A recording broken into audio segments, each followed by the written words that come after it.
আসসালামু আলাইকুম, welcome to Mukta's recipe. কেমন আছেন ভিউয়ার্স? আপনাদের জন্য আমি আজকে নিয়ে আসলাম খুবই টেস্টি অথেন্টিক একটা রেসিপি। তা হচ্ছে খুলনার ঐতিহ্যবাহী চুই ঝাল দিয়ে আস্ত রসুন দিয়ে গরুর গোস্ত রান্না।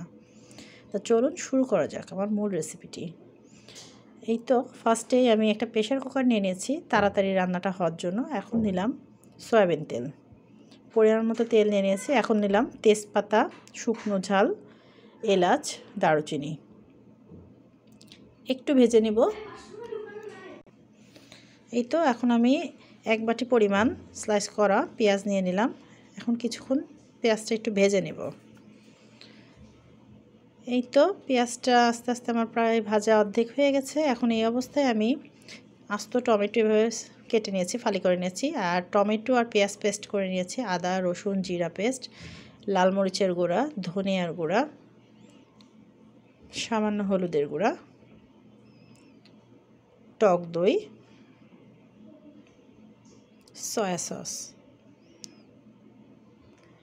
আর দিয়ে দেব স্বাদ মতো লবণ। এই তো এই উপকরণগুলো এখন ভালোভাবে মিক্সড করব। মশলাটা খুব ভালোভাবে কষাবো। এই তো আমার মশলা কষানো কমপ্লিট।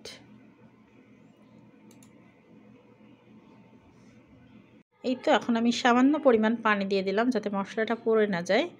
এখন বেশ কিছুক্ষণ আমি মশলাটা কষাই নেব।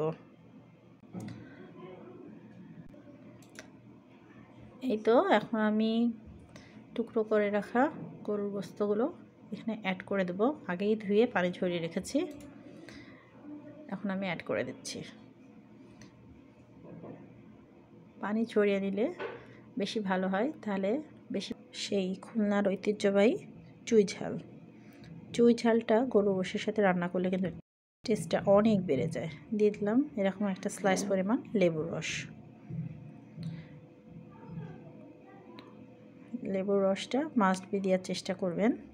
এখন খুব ভালোভাবে আমি কষাবো, একদম যতক্ষণ না তেলটা ছেড়ে যায় ততক্ষণ পর্যন্ত আমি খুব সুন্দরভাবে গরুর গোস্তটা কষাতে থাকবো। গরুর গোশের মেন টেস্টই হয় কিন্তু কষানোর উপর। যত কষানো হবে গরুর গোস্তের টেস্ট তত বেশি হবে। এই তো কষাতে কষাতে যখন একদম তেল ছেড়ে যাবে ঠিক তখন আমি পর্যাপ্ত পরিমাণ পানি বা ঝোল দিয়ে দেব। এই তো যে দেখতে পাচ্ছেন ভিউয়ার্স, কষাচ্ছি কিন্তু আমি অনেকক্ষণ ধরে।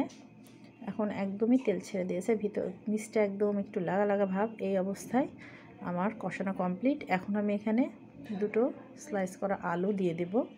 দুটো মিডিয়াম সাইজের আলু এভাবে টুকরো করে নিয়েছি, বড় বড় করে কিউব আকারে কেটে নিয়েছি। এখন আমি আরও কিছুক্ষণ কষাই নেব।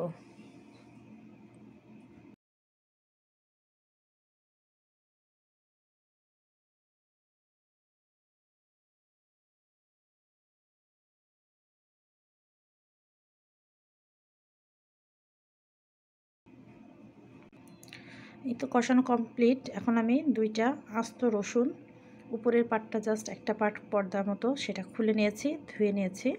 এখন এই রসুনটা আমি এই কষানো মাংসের মধ্যে দিয়ে দিব। দিয়ে আর একটু নেড়ে চেড়ে দেন আমি পরিমাণ মতো পানি অ্যাড করে দেব।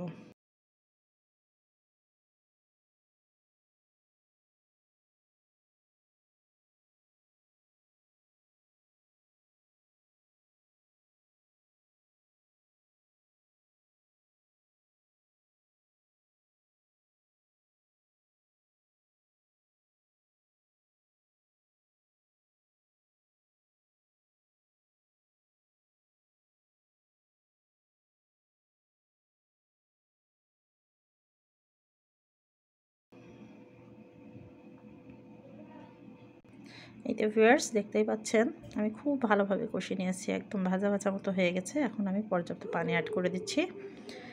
আর ঝোলটা আপনারা আপনাদের চাহিদা অনুযায়ী দেবেন। যদি মাখো মাখো খেতে চান তাহলে অল্প পানি দেবেন, আর যদি একটু ঝোল রাখতে চান তাহলে একটু বেশি পানি দেবেন। আমি আমার প্রয়োজন মতো নিয়ে নিলাম। এখন আমি প্রেশার কুকারের মুখটা দিয়ে দিচ্ছি এবং পুরোপুরি রান্না হওয়া পর্যন্ত অপেক্ষা করছি। এই তো ফিরলাম গরুর গোস্তটা পুরোপুরি রান্না হয়ে যাওয়ার পর। মাশাআল্লাহ, কালারটা যেমন চমৎকার, খেতেও কিন্তু অনেক সুস্বাদু হয়েছিল। তা ভিউয়ার্স, কেমন লাগলো আজকে আমার রেসিপিটা? এই তো সবার শেষে আমি গরম মশলা পাউডার দিয়ে দিলাম। ভালো লাগলে অবশ্যই লাইক, কমেন্ট, শেয়ার করবেন। আর এখনও পর্যন্ত আমার চ্যানেলটি সাবস্ক্রাইব করা না থাকলে ভালো লাগলে অবশ্যই সাবস্ক্রাইব করে আমার পাশে থাকবেন। পরবর্তী ভিডিও দেখার আমন্ত্রণ রইল। সবাই ভালো থাকবেন। আল্লাহ হাফেজ।